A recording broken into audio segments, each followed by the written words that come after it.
Is anyone ever going to tell the truth about what's happening here?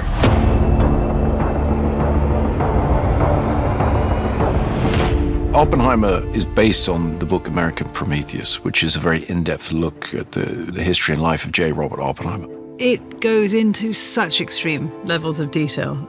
Kai Bird and Marty Sherwin are absolute master historians. It was an amazing screenplay.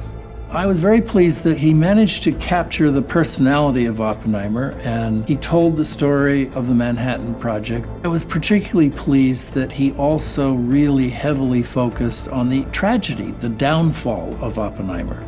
The script is written in the first person.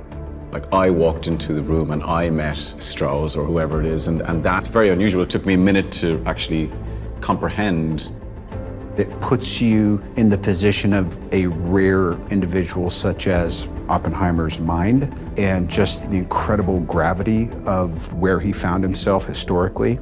I just found it so emotional to be completely kidnapped and in the head of this one character was intoxicating. The script's kind of built like a Swiss watch. You know, he plays with time, he's jumping around the life of Oppenheimer, and you're kind of putting this mystery together.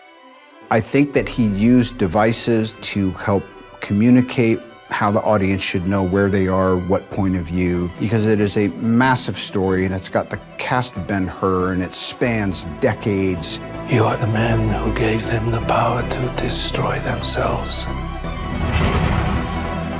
It's not a history lesson. It's not telling people this is what you must learn from this, but I think it's very clear. It can reflect back on what's happening in the world today in pretty alarming ways.